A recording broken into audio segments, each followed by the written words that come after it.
तो आज हम देखेंगे मैकेनिक्स क्या होता है। तो मैकेनिक फिजिक्स की सबसे पुरानी, सबसे ओल्डेस्ट ब्रांच है, जिसमें हम मोशन के बारे में पढ़ते हैं, कोई चीज़ मूव कर रही है उसके बारे में पढ़ते हैं।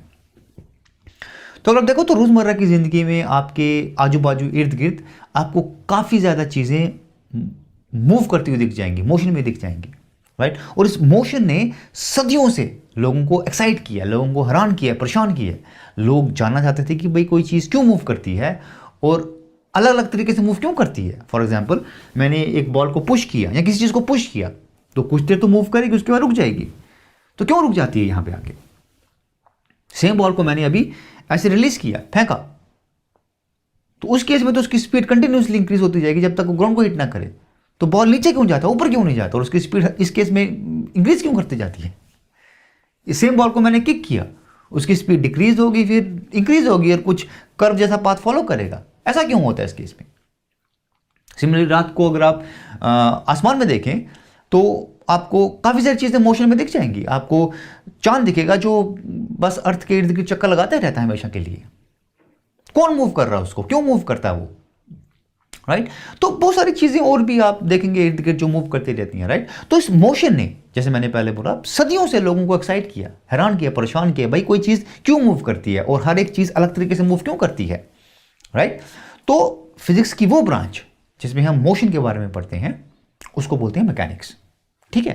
तो हमने अभी काफ़ी तरह के मोशन देखे, अगर आप उनको देखो तो आपको लगेगा हाँ यार ये तो बहुत डिफरेंट टाइप के मोशन है, अलग अलग मोशंस हैं, राइट। लेकिन जो मज़े की बात, जो हैरान करने वाली बात वो ये है कि भाई कुछ हैंडफुल ऑफ लॉज ही हैं, कुछ मुट्ठी भर लॉज ही हैं जो इन सब मोशन के पीछे हैं, जो इन सब मोशन में अप्लाई होते हैं। अगर आपको वो मुट्ठी भर लॉज समझ में आ गए तो आपको सारा का सारा मोशन समझ में आ जाएगा, और उसी की बात करेंगे इस प्लेलिस्ट में।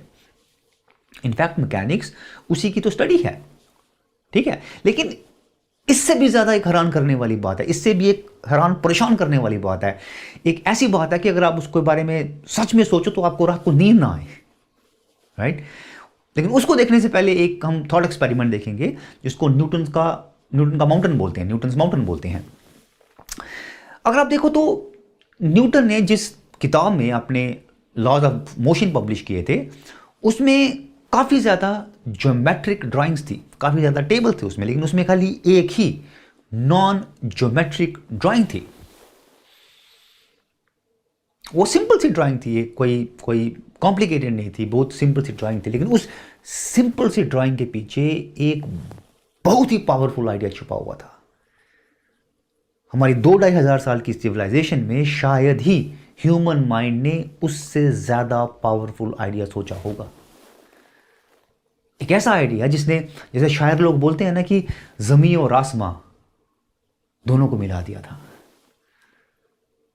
उसी को देखेंगे अभी हम। तो अभी हम वो थॉट एक्सपेरिमेंट देखेंगे। तो थॉट एक्सपेरिमेंट यानी कि एक्सपेरिमेंट होता है जो आप लेबॉर्ट्री में नहीं करते हो, आप दिमाग में सोचते हो कि यूं होता तो कैसा होता, टाइप ऐसा कुछ सोचते हो। तो आप एक पहाड़ के ऊपर बैठे हुए, माउंटेन के ऊपर बैठे हुए, तो आपको थोड़ा बोर मार रहा, मस्ती करने का आपको, तो आप पत्थर उठाते हो, ऐसा फेंकते हो, नीचे फेंकते हो, तो यहाँ पे नीचे कहीं गिरेगा, आपको मज़ा नहीं आता। आप दूसरा पत्थर उठाते हो, थोड़ी और तेज़ी से फेंकते हो, तो यहाँ पे कहीं भी गिरेगा, आपको फिर भी मज़ा नहीं आता। आप तीसरा पत्थर उठाते हो और बहुत तेज़ी से फेंकते हो, तो शायद वो यहाँ पे कहीं गिरे। तो ये तो केस थी अगर अर्थ फ्लैट हो। अर्थ फ्लैट नहीं है, अर्थ राउंड है ऑलमोस्ट, राइट। तो कर्व करती है उस तरह। अगर आप 8,000 मीटर अप्रॉक्सीमेटली चलो आप हॉरिजॉन्टल डायरेक्शन में, तो 5 मीटर कर्व करती है अर्थ, उस डायग्राम की तरह। तो भी दोबारा सेम एक्सपेरिमेंट करते हैं फ्लैट कर्व अर्थ के लिए। तो अगेन पहला पत्थर यहाँ पे गिरेगा, दूसरा पत्थर यहाँ पे गिरेगा, तीसरा पत्थर अगर आप इतनी तेजी से फेंक सकते हो कि वो almost 8,000 metre horizontal distance travel करे नीचे गिरने से पहले, तो क्या होगा? तो जब वो यहां पे कहीं पहुंचेगा तो अर्थ तो कर्व कर चुकी होगी। ये भाई साहब अर्थ को हिट नहीं कर पाएंगे। जब तक ही नीचे पहुंचते हैं और अर्थ फिर कर्व कर चुकी होगी, तो पत्थर भाई साहब तो गिरते ही रहेंगे, अर्थ तक नहीं पहुंच पाएंगे, राइट। तो क्या होगा? पत्थर अर्थ के इर्द गिर्द चक्कर लगाना शुरू करता रहेगा, हर एक पॉइंट पे नीचे गिरता रहेगा, लेकिन अर्थ तक नहीं पहुंच पाएगा और चक्कर लगाना शुरू कर देगा। इसका मतलब क्या है? इसका मतलब यह है कि जो भी चीज रिस्पॉन्सिबल है इस पत्थर के गिरने के लिए अर्थ पे, सेम चीज रिस्पॉन्सिबल हो सकती है मून के अर्थ के इर्द गिर्द चक्कर लगाने में। कहने का मतलब यह है कि जो चीज रिस्पॉन्सिबल है अर्थ पे मोशन के लिए, वो चीज रिस्पॉन्सिबल हो सकती है प्लैनेट्स के मोशन के लिए, स्टार्स के मोशन के लिए, एंड सो ऑन। तो एक ही झटके में आपने जमीन और आसमान को मिला दिया। अगर आप सच में सोचो तो यह चीज हजम करना बहुत बड़ी बात है। और यही मेरा मतलब था जब मैंने बोला था कि अगर आप इसके बारे में सच में सोचो तो आपको रात को नींद ना आए। ठीक है, और इसी के बारे में कुछ बात करेंगे इस प्लेलिस्ट में। थैंक यू सो मच, शुक्रिया। आपसे फिर मुलाकात होगी।